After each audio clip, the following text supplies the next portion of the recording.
you start to get a certain point to your marriage, if you're really honest, that it looks like it's steady, but it could also just blow up. One little wall would have been built up, and then with time, another little wall, and then with time in marriage, those little walls just keep building up, and then one day you look at it and it could be a really big wall. Yeah. And I think that's where that intimacy in oneness comes, is that you're like, I might be a little embarrassed, but I care more about how you feel. There shouldn't be anything that I shouldn't be able to talk to you about. And anything that's telling me that I shouldn't talk to you about it, I need to rush. That is right. To go and talk to you about it. The way I am when I'm thinking about something and it's constantly stewing, then my mouth shuts down. Now that I felt like it was that realization of, I'm going to speak about everything that comes to my heart that I feel is not sitting right. Like I'm deading those thoughts of, I shouldn't talk to you about it, I shouldn't bring it up, or all those kinds of things. I'm not letting any of those things creep in. There were foxes getting in all over the place, and I saw things that I was too afraid that I might be wrong. Good point. That I didn't talk about. Wow. By the more time we spent with each other like that, I found out new ways to relate to her. Yeah.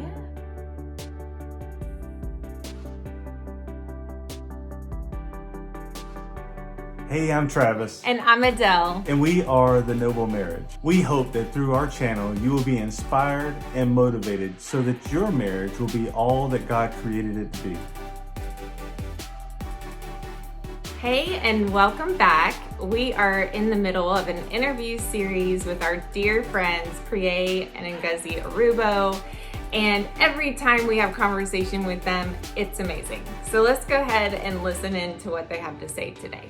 What's even cooler, is during that time when you guys came into our life, we were just 4 or 5 months out of healing from the trauma in our relationship.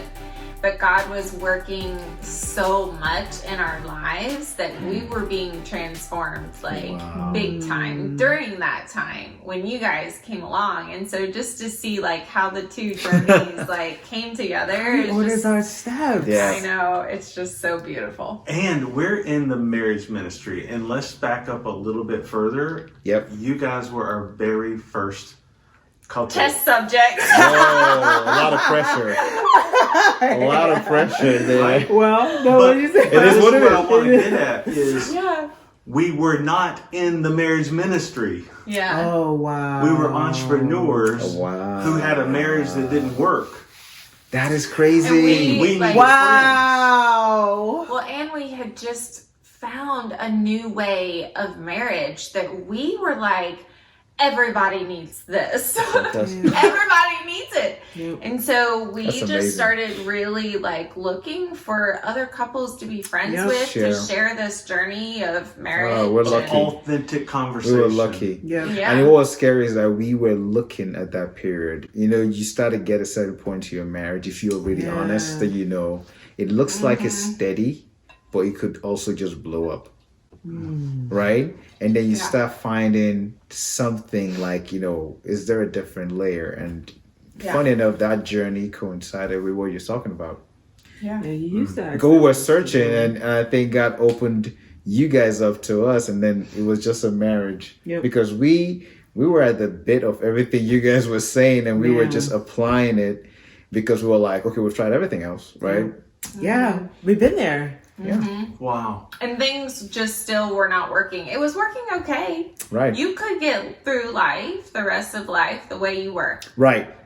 It would have been good. It would not. It would have been. It wouldn't have been as rich as it is because now when I think about it, it's one little wall would have been built up, and then with time, another little wall, and then with time in marriage, those little walls just keep building up, and then one day you look at it and it could be a really big wall. Yeah. Yeah, it's a fortress. I told Ngozi something else. I don't know how this thought came to my mind. I was like, you watch all these marriages in Nigerian culture. Marriage is really big, right? So, it's huge ceremonies.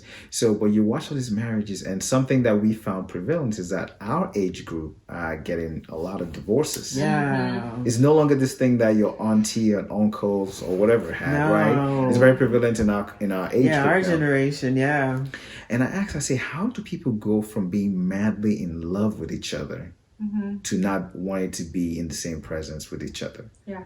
And it was a question to probe at what changes us over time in a marriage, that either turns us into someone else or something else, or that then drives a wedge in the relationship. And I was asking that question because deep down, I wanted to make sure that wasn't me.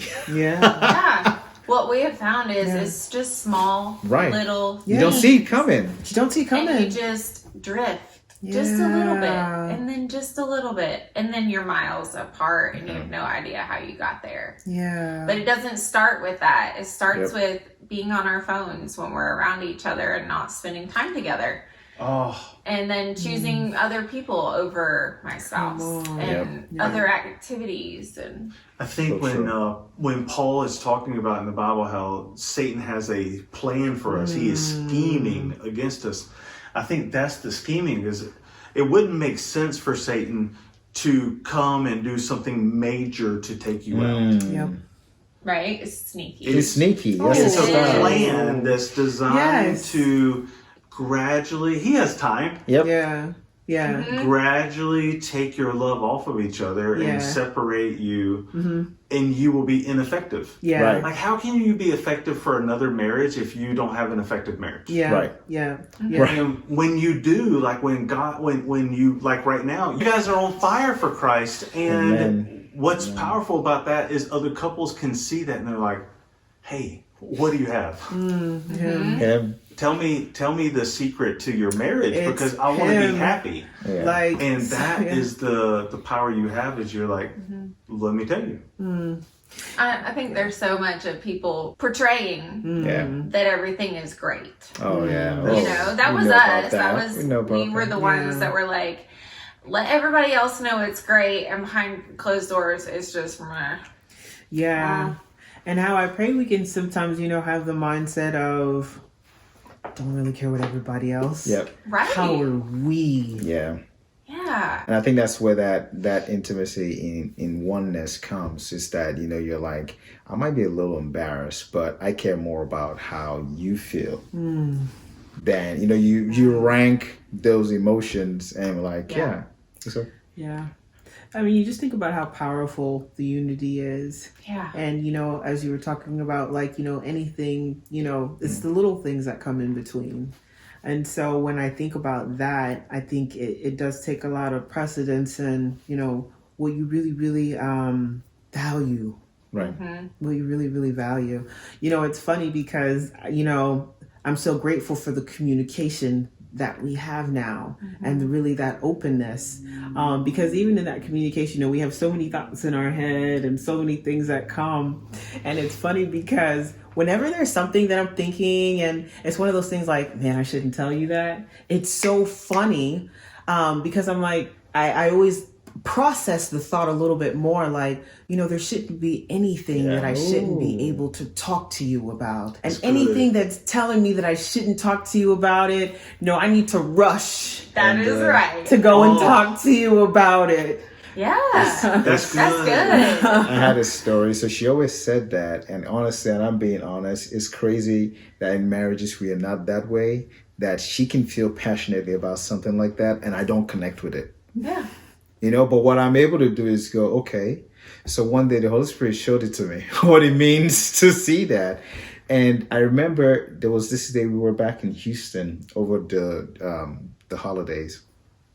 And I had a lot of things to do. I was meeting up with someone. I was taking a meeting on the phone, and I was leaving you with the kids and the grandma at home and going to do all those things because I felt I had to do those things. I had committed to do those things. So even if something important came up, I don't want to let those people down. Anyway, that's not the point. Yeah. But I remember I remember being on the phone with one of the people I was talking to, who happened to be a female, but she was like a friend, or like a mentee from the corporate sense. And but again, I could have rescheduled that meeting, right? But I felt I had to meet that meeting, and I ended the call when I met another of my mentee physically in Houston. So I did all that thing, and I was coming home, and I was thinking, I was like, man, today was a good day. I felt like I got everything done. And in that moment, the Holy Spirit convicted me, was like, but did you see the look of on Nguz's face when you were leaving? Like, did you care to notice her emotions? And this was just me driving back in the night, and you were still back home. We hadn't spoken on the phone, nothing. I know. And it took me on this journey. It started with guilt, but then it quickly went into perspective of all those things that I had to do. I could have just canceled and prioritized my family, right? And I didn't even take the time to notice her countenance, because I was so fixated at fulfilling all the other goals. And it was a big moment for me. And I came home and I opened up and I spoke to her about it. And it turned out you had wanted to speak to me about it. And it was so crazy because it was something that had been pressing. And it's like, I knew us. And so I was like, this isn't something that I need to talk about. I just need to, get over it. I don't know if it has something to do with just being, around family and all the things that are coming up. I have no idea what's going on. Like, just sit with it. This is something you're going to be a nag and, start talking about. But I couldn't shake the feeling. The way I am when I'm thinking about something and it's constantly stewing, then my mouth shuts down. Yeah, the volume goes up in here. Oh my goodness. And it shuts down. And I remember that we had even gone out. I remember it was like the next day we had gone out, and we had already planned that we were just going to do date night. Hey, look, grandma's with the kids, so of course we're going to go out. And I remember it was such a beautiful night. And we were at a restaurant sitting, and I remember I could not, there was a moment of just silence. And I was, because I just I couldn't stop thinking about it. And so then, and I couldn't stop thinking. I didn't want to say anything about it because, like I said, I didn't want to feel like as if I was insecure or, I was being a nag or anything like that. But I couldn't stop thinking about it. And so I finally, it's just like vomit. I finally, after the thoughts just keep going and going and going and going and going, finally just get to the point, and I remember it just came up like vomit. And I put it out there. And it's so funny because when you had said that you had just thought about that on the way home yesterday. I had. The old school. And when I say that, it was in that moment, thank you God for bringing it up right now, that I felt like it was that realization of, I'm going to speak about everything that comes to my heart that I feel is not sitting right.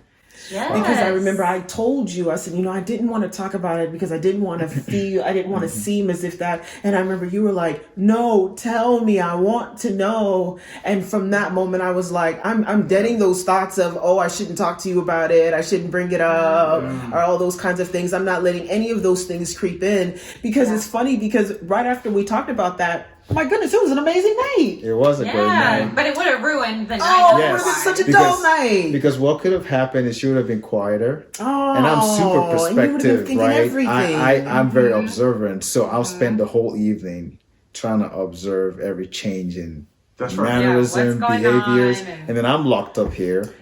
And then that just carries on.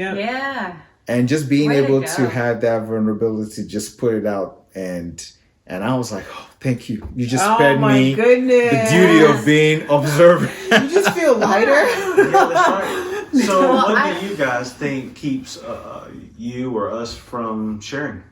I think you always had to have it together. So is the perception, right? You always have to have it together. And it's kind of like, I'll put it very plainly, it's kind of like if you have a problem, the person next to you have a bigger problem. So why burden them with yours? Another kind way to look at it. But just something I need to deal with and get over. And so I felt like culturally we're all wired in that sense to just work on your own stuff. Don't let a whole lot of people do, and I think it just bleeds into slight pride. Of I don't also want to see you. I don't want you to see me weak or see me less. Yeah. Okay. I can see myself in that. I mean, those are probably my thoughts. Maybe other people don't feel that way. No, I completely agree with you.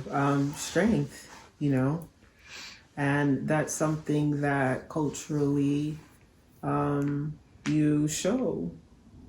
And then, you know, I think there's a point though when you have to question, you know, that strength and then the cultural ties that go with it. And then you go back to, but what does my father say? Yep. You know?